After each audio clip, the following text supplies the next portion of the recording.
Kita tidak boleh melawan orang tua. Seburuk-buruknya apapun orang tua, sejelek-jeleknya apapun orang tua, sehina-hinanya orang tua, kita tidak boleh melawan, hanya tetap diam ya. Ada penceramah yang isinya kurang lebih seperti itu ya. Tidak dipungkiri kita itu numpang di perutnya selama 9 bulan begini bla bla bla bla bla bla guys ya. Nih, saya ada sebuah cerita nyata ya, dan akhir dari ending ya hanya diam, stres akhirnya patok 2 ya. Kita hidup hanya sekali, apakah kita nggak berhak untuk menikmati kehidupan ya hanya karena pertentangan orang tua ya. Ceritanya begini.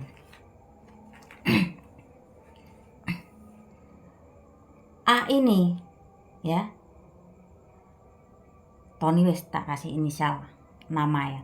Tony ini punya pacar ya. Nah, orang tua Tony masih utuh, laki sama perempuan masih utuh. Akhirnya Tony nikahan sama pacarnya ini, punya anak 1.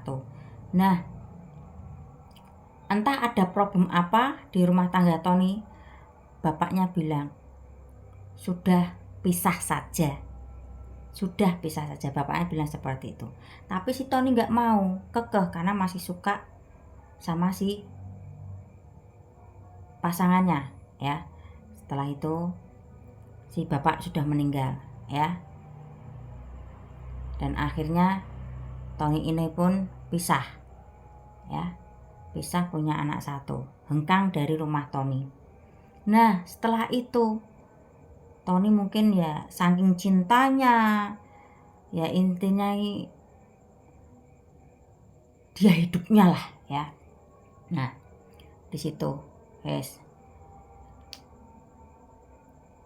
tidak lama kemudian emak Tony meninggal. Ini sudah ada tanda-tanda ya, paling pergi naik sepeda atau enggak jalan sampai jauh, dan nanti masih ingat pulang ya. Itu 1 hari bisa 3-4 kali ya. Nah, ini ada saudaranya, kakaknya yang masih ngurusi lah, mau dengerin, mau makan ya, habis makan kasih rokok, kasih mau di rumah, mau cuman beberapa hari doang ya, mungkin otaknya itu pengen healing lah, pergi jalan-jalan sampai jauh, nanti bisa pulang lagi. Nah, itu hampir 1 hari 3 kali, bahkan 4 kali. Nah, suatu ketika si kakak yang suka ngurusin si Tony ini ya, kadang mandiin, kasih makan, kasih udut ya, meninggal juga. Ya, akhirnya Tony lebih nemen karena adik-adiknya fokusnya ke keluarga, mungkin masih terkendala dengan ekonomi ya. Jadi itu perhatiannya itu kurang sama si Tony, tidak seperti si kakaknya meninggal. Tony ini masih tambah parah ya, kadang BAB di celana lah ya, lewat di jalan tuh baunya ya, setahu sendirilah orang BAB nggak pernah mandi itu seperti apa ya. Terus ya jalan jauh, nanti bisa pulang lagi meski penampilan seperti itu. Ini daya ingatnya masih bagus, ketika lewat di pinggir saya itu, rumah toh, saya memahami kata-katanya rumah toh di rumah, maksudnya tuh bapak saya kan namanya panggilannya Pak To ya. Saya jawab ya, maklum lah, saya kan juga alumni ya, rumahnya Pak To sudah nggak ada, sudah meninggal. Sudah nggak begitu jelas jalan ya. Setiap lewat di sini ada dulu yang kenal mungkin masa kecilnya bilang ya, dia panggil bulik saya karena pernah satu SD. Saya tanya ke bulik saya, "Lule itu kok Tony kok kenal awakmu, Mbak?" "Lho, kuwi kancaku SD." Dan bulik saya cerita banyak ya tentang panjang kali lebar si Tony ini dulu suka jahilin saya, suka ngumpetin sandal saya ya. Itu cerita flashback bulik saya tentang si Tony. Nah, Saya tanya, kenapa sih Tony bisa jadi seperti itu? Oh, gara-gara pisah sama bojone Pak Ni nggak merestui. Padahal di situ kan si Tony sama istri sudah punya 1 anak, ya. Nah, udah ketika ya mungkin si kakak yang suka bersihin badannya kan sudah meninggal. Terus adiknya ya mungkin sibuk dengan pekerjaan. Suatu ketika itu di apa ya? Ditaruh dalam kamar. Teriak, ya. Dia kan suka kadang tuh pakai sepeda meski banyak bocor-bocor itu dituntun itu sepedanya tuh apa itu diikat gitulah biar nggak bisa.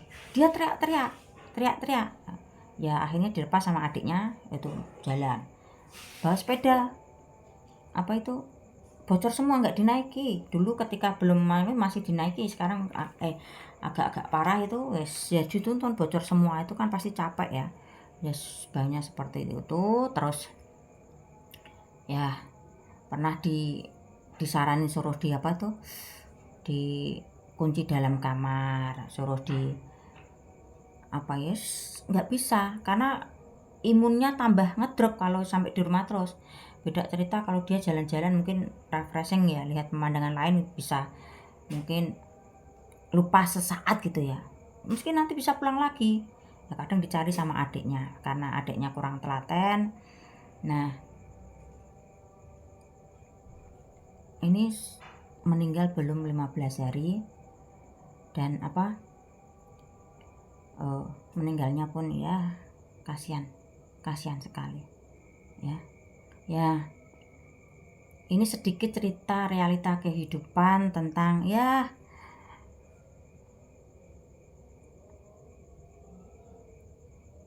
orang tua yang terlalu menuntut anaknya ini itu ya. Sebetulnya itu juga nggak sebetulnya sih kurang nggak, menurut saya sih kurang baik ya. Dan endingnya seperti ini ya. Mereka itu hidup di dunia juga berhak untuk bahagia ya.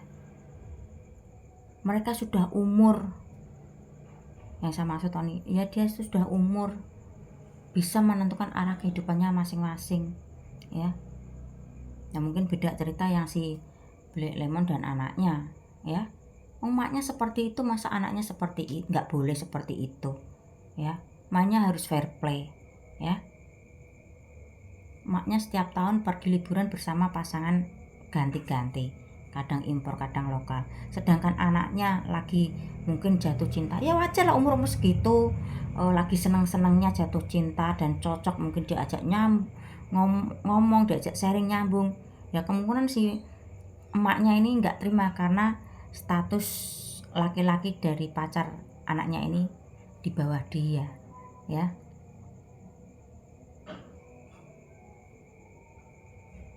Ya mudah-mudahan tetap kuat, nggak stres ya. Karena kalau dibilang menghadapi kehidupan, dibilang rumit ya rumit, dibilang sulit ya kadang sulit, tergantung kita kemana membawanya ya.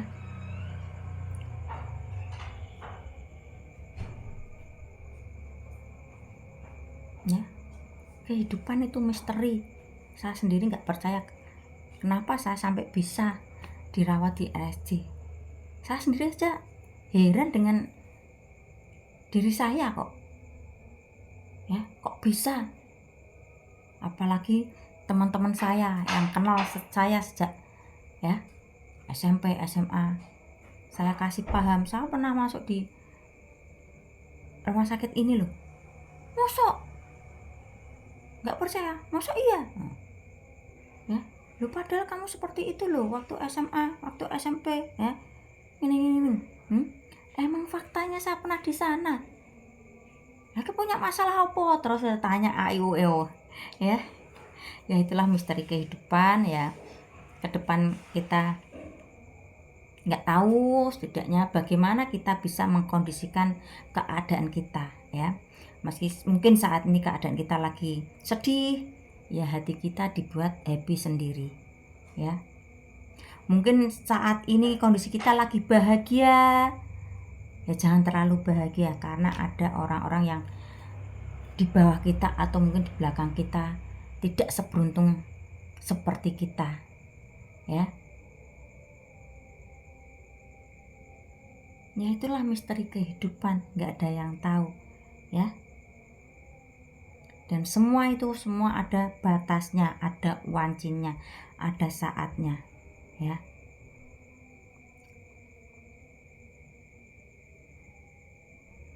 Tinggal menunggu waktunya saja. Oke, mungkin saat ini orang tuanya lagi di atas, ya, banyak harta, banyak uang, ya. Suatu saat ketika orang tuanya sudah nggak ada semua, anaknya yang menerima, mungkin ekonominya anjlok, atau mungkin cobaan itu datang dari segi rumah tangganya, ya, kita nggak tahu. Tinggal bagaimana saat ini kita mengkondisikan diri kita sendiri, yaitu yang seperti saya bilang tadi, ya. Ini sedikit story nyata tetangga saya dan sedikit story tentang saya, ya.